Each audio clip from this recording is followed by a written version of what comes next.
ပြီးကြပြီလားဒီပုံနဲ့အမျိုးသမီးကကမ္ဘာပေါ်မှာမရှိတဲ့နိုင်ငံတစ်ခုကနေပြီးတော့ရောက်လာခဲ့ရတဲ့ဒီအမျိုးသမီးကတိုကျိုကနေပြီးတော့အမေရိကကို flight တစ်ခုစီးလာတယ် JFK လေဆိပ်မှာသူတို့ဆင်းတဲ့အခါမှာထုံးစံတိုင်းပေါ့နော် immigration ဖြတ်တဲ့အခါမှာသူ့ရဲ့ passport ကိုစစ်တဲ့အခါမှာသူတို့ကတာမန်ကြည့်လိုက်တော့ဒါ tourist တယောက်ပဲပေါ့နော် passport ကိုစစ်ကြည့်လိုက်တဲ့အခါမှာသူ့ရဲ့ passport ကကမ္ဘာပေါ်မှာတော့မြေပုံကမ္ဘာမြေပုံထဲမှာတော့မရှိတဲ့နိုင်ငံ Transa ဆိုတဲ့နိုင်ငံအဲ့ဒီအချိန်မှာဒီသူတို့ရဲ့အနာပိုင်နဲ့နည်းနည်းကြောင်သွားပြီးတော့သူ့ကိုတီးတန့်ခေါ်ပြီးတော့စစ်ဆေးမိမျက်နှာတွေလုပ်တယ်ပေါ့နော်လုပ်တဲ့အခါမှာသူ့ရဲ့ဒီ passport ကိုစစ်ကြည့်တဲ့အခါမှာအပြစ်အနာစာတစ်စက်မှမရှိဘူးလုံးဝမရှိတာလုံးဝတကယ်ကို flawless ဖြစ်နေတာဒီကောင်ကြီးကဒီ passport ကသူ့ရဲ့ document တွေကိုစစ်ကြည့်တဲ့အခါမှာလည်းဘာမှကိုဟာကွက်မရှိအောင်ကိုပြည့်စုံနေတာကွာတည်တာသူ့ရဲ့ဟာတွေအကုန်လုံးအချက်လက်တွေအကုန်လုံးမှားယွင်းနေရမဟုတ်ပဲနဲ့အမှန်ကန်လွန်နေတာပေါ့နော်အဲ့လောက်ထိ flawless ဖြစ်တဲ့ documents တွေ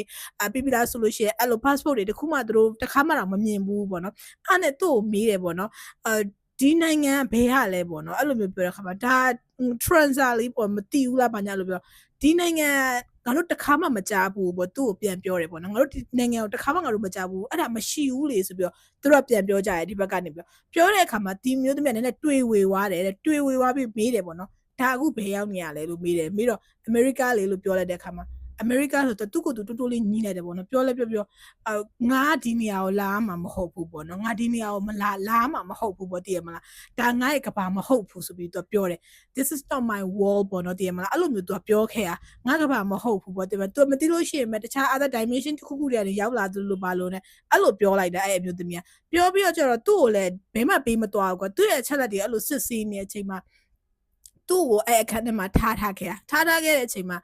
တဖြည်းဖြည်းနဲ့အဲ့ဒီအမျိုးသမီးကပျောက်ကွယ်သွားတယ်တဲ့သိလားပျောက်ကွယ်သွားတာဒီလိုရုပ်ရှင်တွေထဲမှာဒီလို flick ဖြစ်ပြီးတော့ဒီမလားလှိုင်းနေထပြီးတော့ရုပ်ရှင်ကြည့်နေတဲ့ခါကျရင်အရင်တော့ old TV တွေမှာဆိုလို့ရှိရင်ပါတယ်လှိုင်းနေထပြီးဖတ်ဆိုပျောက်သွားလေအဲ့လိုပုံစံမျိုးနဲ့သူပျောက်သွားတာကို CCTV ကနေပြီးမြင်လိုက်ရတယ်ဒါပေမဲ့ဒါကအစ်စ်လားအတုလားဆိုတော့မသိဘူးဒါပေမဲ့တော်တော်လေး viral ဖြစ်ပြီးတော့တော်တော်များပြောနေကြရပေါ့နော်စဉ်းစားစရာကောင်းတာဘာလို့အမေရိကမှာပဲဒီလိုထူးဆန်းတာတွေကဖြစ်နေရတာလဲပေါ့နော်ဒါပေမဲ့ဒါဒီဟုတ်လားမဟုတ်လားဆိုတော့တေချာတော့မသိဘူးဒါပေမဲ့ဒါလေးကတော်တော်လေး viral ဖြစ်နေလို့အင်းလေးပြပြတာဒါဟုတ်ချင်မှလည်းဟုတ်မှာပေါ့နော်ဒါပေမဲ့ပြောလို့လည်းမရဘူးပေါ့ကဘာမှကိုယ်တွေမသိတဲ့အရာတွေဆိုတာအများကြီးရှိရမယ်လေဟုတ်တယ်မလားဆိုတော့ဆက်ပြီးစောင့်ကြည့်ကြတာပေါ့အားလုံးတတ